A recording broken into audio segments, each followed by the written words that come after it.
do, don't panic. When Los Angeles City Hall is attacked by an army of giant insects, you can bet Hollywood's effects masters are close at hand. Panic! Panic! But while this type of action has been a staple of monster movies since the 1930s, interaction is the new game in town.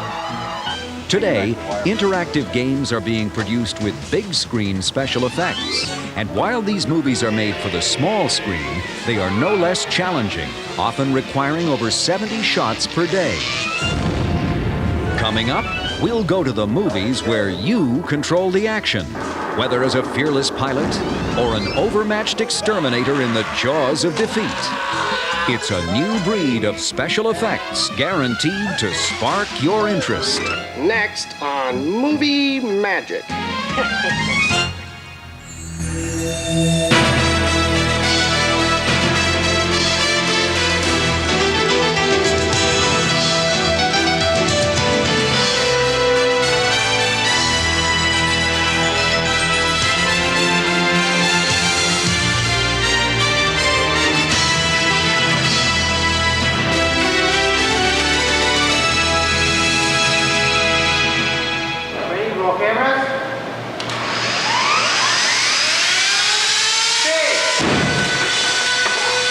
Some strange things are happening at a Burbank, California soundstage. A motley collection of insects is enacting a plan for world domination. Overgrown cockroaches are creeping out from under cars. A giant tarantula is bringing down the house. And only a stoic group of unlikely heroes stands in their way. Let us pray! This is the set of the new interactive movie, The Exterminators, in which a team of well-armed bug catchers do battle with the likes of General Grub, Brigadier Beetle, Buzz the Bee, and El Rocho. Hey, get that camera off me. The Exterminators is a Sony ImageSoft game for the Sega CD platform. This format, which looks much like a music CD, can hold nearly 1 hour of live-action video, a far cry from the days of Pong and Space Invaders. The game is being produced by Stargate Films, a top Hollywood effects house, whose credits include The Naked Gun 33 1/3 and Highlander 2. For director Sam Nicholson, the move from traditional movies to interactive was a natural transition. You have computers, and you have prosthetics people, and you have optical people, and you have video technicians, and you have computer programmers, anyway, to create a visual effect. So in a medium as diverse as multimedia or interactive, you need all the technologies in one house. Interactive games are designed to be experienced by individual audience members called players. The game designers can arm the player with automatic weapons, flight controls, or both, as with LucasArts' Rebel Assault, based on the Star Wars trilogy. And may the Force be with you. Creating special effects for interactive projects presents new concerns for Nicholson. Key scenes, such as this airborne attack from Stargate's Tomcat Alley, must be shot with variations, so that options the player exercises can be represented on screen. Rather than blowing up a bridge once and saying, wasn't that great, they hit the bridge, you have to blow it up on the right, blow it up on the left, blow it up in the middle. So what we do is we create multiple bridges. For the Exterminators, the player will blow up bugs instead of bridges. Lots of bugs. 7 different species of insects are modeled and then cast in polyfoam. Each bug is hand-trimmed and painted in Stargate's model shop, then distributed to one of several production teams. Puppet mechanic Jake McKinnon creates the mechanism that animates the antennae and mandibles of the insects, which will be interacting with each other in dialogue scenes. The animation is puppeteered by cable-controlled finger levers. Radio control mechanic Paul McNamara attaches other bug shells to model cars. The resulting contraptions can race away from or after the player, depending on whether they are winning or losing the game. In the game, the player is joined by a crack team of entomological experts, the Bug Blasters. Here's your Bug Blasters. Equipped with high-tech firearms, infrared goggles, and other important insect exterminating aids, the bug blasters pursue their prey in their heavily armed Bugmobile.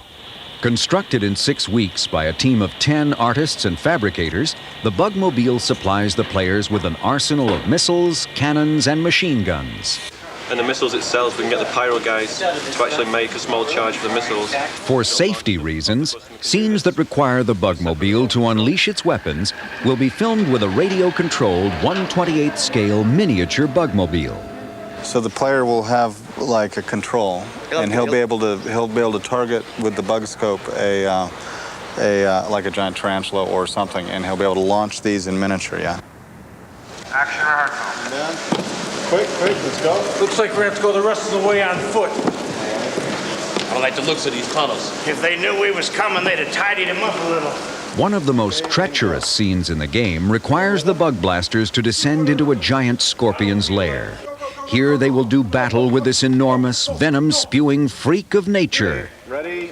If the player hits the scorpion on either claw, the creature becomes enraged and takes vengeance on one of the bug blasters. It's got me! Help me! It's got me! A giant puppeteered claw is used for scenes with the actors, but the explosive conclusion must be filmed in miniature, as it would be prohibitively expensive to build the entire scorpion full scale. We'll fill them up with a bunch of like red linguini, right? You know, the scorpion red. And then we'll just blow them all over the inside of his chamber then. Okay, great. And that'll be the result if you hit him on his stinger. Destroying the 6-foot polyfoam scorpion is a tricky endeavor. Pyrotechnician Robert Hutchins calls on his friend and mentor, explosives expert Joe Viscosal, whose explosions rocked a Florida causeway in True Lies and lit up Terminator 2's Future Wars sequence. Being that these creatures are made of foam rubber, one has to have a lot of oomph to them. You can't just put a black powder bomb inside of it and think that it'll blow it up, because it won't. To ensure that the scorpion will split apart, Viscosal lines the inside of its shell with 7.5 grain primacord. When triggered with a detonator, this volatile rope-like explosive burns at 22,000 feet per second. Primacord is very safe material. You could throw this in fire and it will only burn. But once you put this detonator on it, it sets it off, and sets it off real fast. Once the pyrotechnics are in place, the shell is filled with foam remnants to simulate internal organs, red liquid to portray blood, and the important final ingredient, linguini, doubling as bug guts. Joe prepares the creature and instructs the puppeteers to get into a safe position prior to the explosion. Once the safety checks are complete, the set is cleared and the cameras roll. The pyrotechnic team has done its job. When the player scores a hit on the scorpion in the finished game, they are rewarded with a well-deserved payoff. Next, we'll look at early forms of interactive entertainment, from the spectacle of 3D to the aroma of odorama. See, you get it? You smell it, sir? It works. Although interactive movies are very new, filmmakers have been searching for inventive ways to involve audiences for decades. I'm Vincent Price. You're invited to my party in the house on Haunted Hill. In the early 1950s, the booming growth of television reduced box office admissions dramatically. In response, a bizarre assortment of promotional gimmicks was introduced to lure the public out of their homes. I'm William Castle, and I feel obligated to warn you about the next attraction you will see at this theater.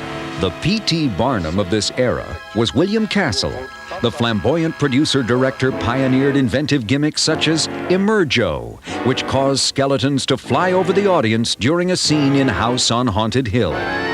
Members of the audience, including you, will actually play a part in the picture. At the start of Castle's film, The Tingler, he warned audiences that they were in as much danger as the on-screen characters, thanks to a revolutionary technique he called Percepto. Castle claimed that the only defense against the dreaded Tingler was to scream whenever the beast was near. To encourage audience participation, Castle had several seats in each theater rigged with electronic devices. Each time the tingler appeared, the devices would be triggered. Audience members would experience a low-voltage electrical shock, and screams would fill the auditorium.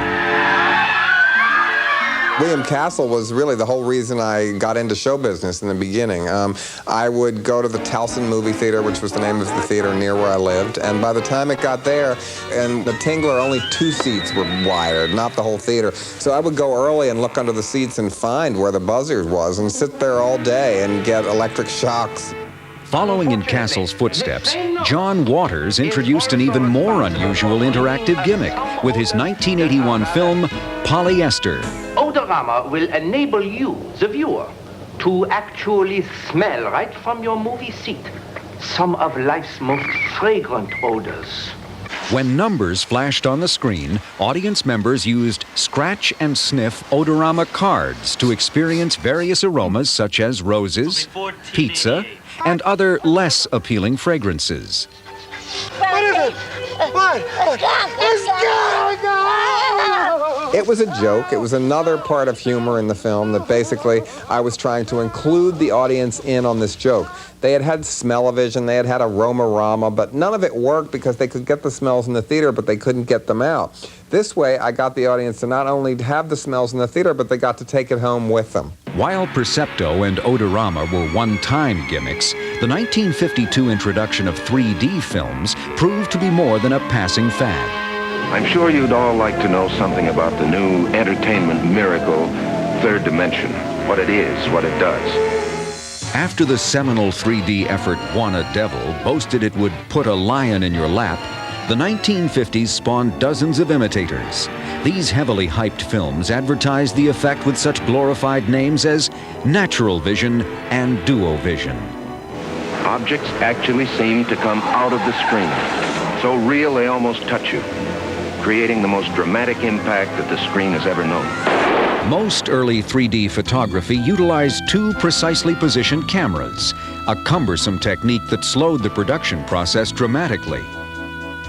This solution was deemed inadequate by Christopher Condon, an optical technician who has spent 40 years perfecting 3D technology. I developed a method of using one camera to shoot the 2 images. And this was done by using a special lens. It's a single camera that takes the left eye and right eye view and puts them directly on each motion picture frame.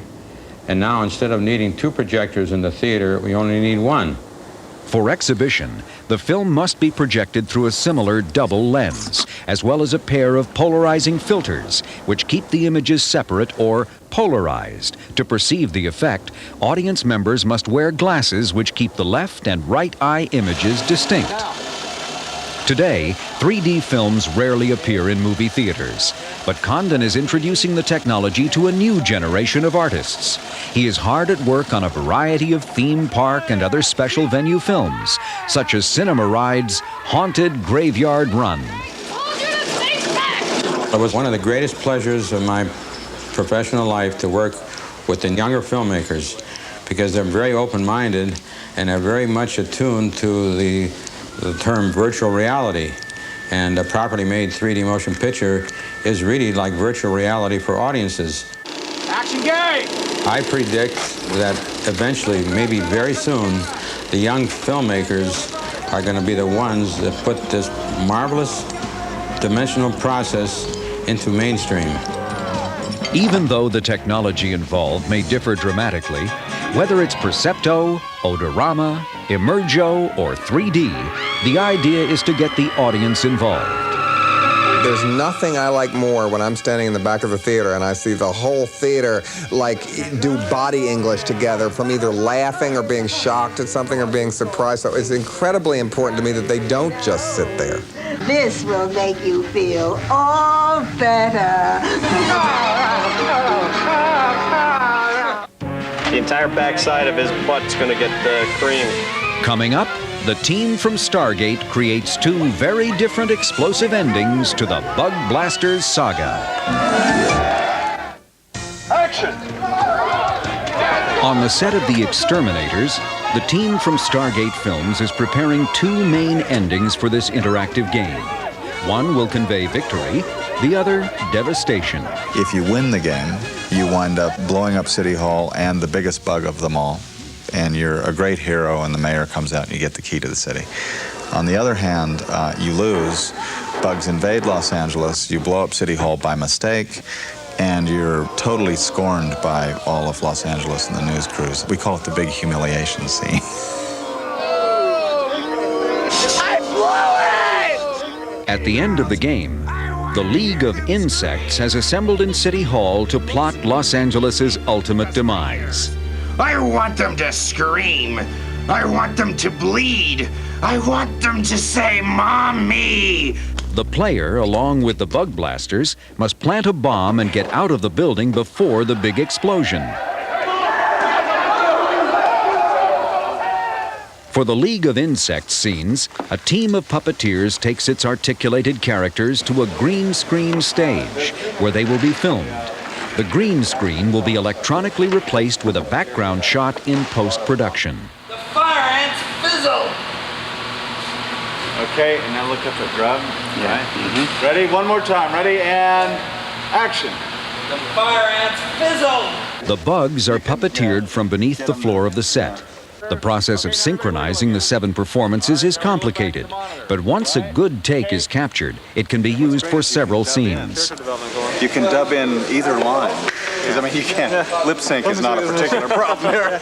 Right? Shooting the exteriors is even more complicated. Sam has elected to film several scenes outside of the real Los Angeles City Hall. To create the proper ambiance, the production team has mocked up fire trucks, ambulances, police vehicles, SWAT teams, and even the U.S. Army. Well, the minor problem here is they haven't told me how this thing works. Hundreds of extras are brought in to stage the crowd scenes. Assistant Director Anthony Fiorino guides the crowd through the different performances needed. Because this is interactive, which means there's multiple choices, we have to cover like every aspect, anything possible that could happen. They're on their way! Wait! The crowd must first deliver an enthusiastic reception for the bug blasters when they arrive on the scene to save the day. Later, the crowd is asked to react to a tarantula towering over City Hall. I tell you, be calm! Please! When the crowd scenes are complete, Stargate team members return to their studio. Here they will stage the climactic scenes in miniature. For the past 6 weeks, Stargate's model shop has been at work on a 1/60th scale model of City Hall. A team of 5 sculptors and painters have fabricated the miniature out of plaster, masonite, and a liquid plastic called fast cast. As the model will eventually be blown up, key points in the wood structure frame are weakened or scored, ensuring a dramatic and predictable demolition. When finished, the City Hall model is taken to one of Stargate's stages. First, the losing scenario is filmed. A team of puppeteers perform the scenes in which a giant tarantula emerges from behind City Hall. And you're shunted over here, right? I'm shunted. Okay, go for it. When it comes time to shoot the winning scenario, City Hall and the arachnid are turned over to Joe Viscosal and Robert Hutchins for demolition. Destroying the City Hall miniature is a precision undertaking. Primacord must be placed at the scored points inside the structure to ensure that it comes apart as desired. A proprietary blend of chemicals and compounds is added to the structure to create a spectacular but controlled fireball. When all of the preparations are complete, Viscosal clears the set. As this blast is much larger than any other done for the project, extra safety measures are added. Nobody should be going in until we say it's okay. And when it goes off, hold your ears. It's going to be loud. All right? Anything else? Let's do it. The high-speed remote cameras are tested, and smoke is added for atmospheric ambiance. Finally, everything is ready. Final!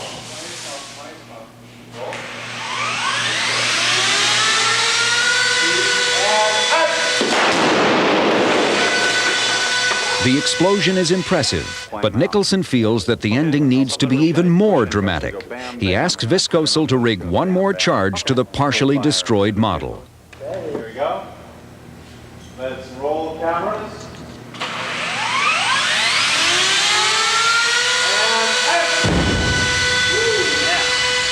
The additional blast makes the tarantula's death far more satisfying, and Nicholson knows his game has a winning ending. After kids have played this game for probably 50 to 100 hours, this is what they get to. They get to blow up City Hall, the big bug, and they win the game. What more could you want?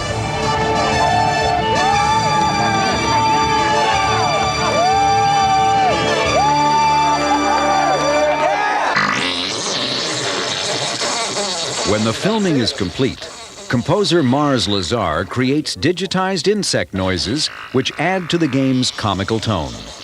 The finished game is then taken to Sony's interactive testing facility. We have full-time video game testers, and they will sit and they will play the game, and they will try and discover if there are any software bugs. Bugs are one thing that anyone playing this game will have no trouble finding. The team from Stargate has created an interactive experience that is bound to create a buzz. And the cutting-edge artists who created this entomological adventure continue to innovate.